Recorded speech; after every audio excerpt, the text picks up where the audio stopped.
This is Plant-Based Briefing, The Alkaline Diet, Separating Fact from Fiction, Part 2 by Ocean Robbins at foodrevolution.org.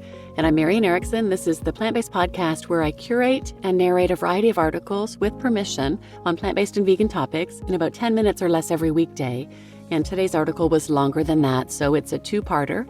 I read the first half yesterday, so go back and listen to that first so that today's episode will make sense. And now let's jump into today's Plant-Based Briefing. The Alkaline Diet, Separating Fact from Fiction, Part 2 by Ocean Robbins at foodrevolution.org. The Alkaline Diet, Foods to Eat versus Avoid. So, what foods are supposed to contribute to this alkalizing effect in the body and which foods don't? Most alkaline diet protocols encourage you to eat more alkaline foods that, when metabolized, also leave an alkaline residue in your body. Eating this way doesn't necessarily mean removing all acidic foods from your diet, but instead prioritizing alkaline foods, 75 to 80% of your diet, over acidic ones, 20 to 25% of your diet. Alkaline foods include many but not all vegetables, as well as some fruits, legumes, whole grains, nuts, seeds, herbs, and spices, and cold-pressed oils. Neutral and low acidic foods are also okay in moderation, the majority of which are fruit. Most of the high alkaline foods are green in color, with leafy greens, green vegetables, and sprouts topping the list. On the other hand, the foods to avoid on an alkaline diet are those believed to produce an acidic effect. Meat and poultry, dairy, eggs, bread, sweets and condiments, processed, canned, and fast foods, and beverages like coffee, alcohol, and tea are all off limits on an alkaline diet. What the alkaline diet gets right. Ultimately, there's a lot of focus on the consumption of whole plant-based foods and the elimination of most animal products and processed foods on the alkaline diet. So whether or not the underlying theory of the alkaline diet is accurate, there's no question that eating the preferred foods, whole plants, confers many nutritional benefits. Conventional Western-style diets are notoriously low in fiber, which is one of the most severely lacking nutrients in industrialized societies. But because the alkaline diet prioritizes whole plant-based foods, it can make it much more likely you'll achieve the 25 to 35 grams of recommended fiber per day. Eating more fruits and vegetables also means that you'll be ingesting a lot of vitamins, minerals, and antioxidants. And choosing whole foods over processed or fast foods improves your sodium to potassium ratio, which can benefit bone health, reduce muscle wasting, and mitigate other chronic diseases such as hypertension and strokes. The diet may also be helpful for people with chronic kidney disease because it tends to be relatively low in protein.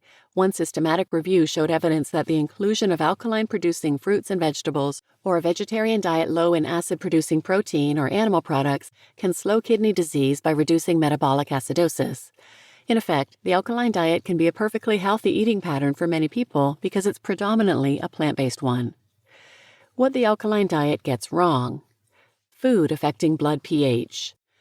The big problem with the claims made by alkaline diet proponents is that they're based on a misunderstanding of pH and how the body regulates blood pH. The relative alkalinity of the foods you eat doesn't generally affect the alkalinity or acidity of your blood. Acids are continuously being produced in the body during normal metabolic processes, but they don't influence overall bodily pH in healthy individuals. Your body works hard to keep that 7.35 to 7.45 blood pH range, which is slightly on the alkaline side. If there's too much acid or base in your system, built-in physiological buffers get rid of it through your urine. Changing your diet might change the pH of your saliva or urine, but it's practically impossible to affect the pH of your blood by what you eat. The only times that blood pH is affected is in the case of an acid-based disorder such as advanced stages of shock, diabetic ketoacidosis, or kidney failure, all of which are medical emergencies and not the result of not eating enough alkaline foods. Focusing on the wrong benefits. Not only does the alkaline diet theory misunderstand the mechanisms through which your body regulates its pH, but the narrow focus on this one attribute of plant-based foods ignores the many benefits of plant-based eating that are actually backed up by science. A whole food plant-based diet supplies an abundance of powerful antioxidants, fiber, and a rainbow of health-promoting phytochemicals. In short, the alkaline diet's health benefits are real, but they likely have little to do with pH. Confusing and restrictive. With a focus mostly on pH and choosing the most alkaline foods, there's a risk of dietary restriction to the point of nutrient deficiency. It's easy to get confused about what you are and aren't supposed to eat, as there's a lack of consistency in the recommendations, which vary widely. Some lists, for example, say that mushrooms are highly acidic, while others tell us that they are alkalizing. little to no scientific backing. And most problematic of all, there's minimal scientific evidence to support the alkaline diet's biggest claims around diet alkalinity, protecting against chronic disease, or affecting blood pH. One 2010 study found that low urine pH predicted neither low bone density nor bone fractures, while another from the same year discovered no correlation between dietary acid load and bone mineral density in older women. A 2011 study found no correlation between dietary acid load and lower bone density except possibly in older men. And a 2016 review of over 8,000 published articles relating to dietary pH and cancer found a single clinical trial on the topic. This trial found no relationship between the acid load of the diet and bladder cancer.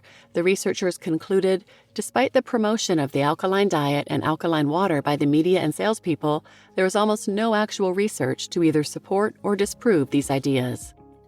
The bottom line: the alkaline diet, which focuses on pH balance, is a popular diet with many adherents and proponents. It is inherently whole food plant-based, which can be great, and it's been shown to be helpful for chronic kidney disease.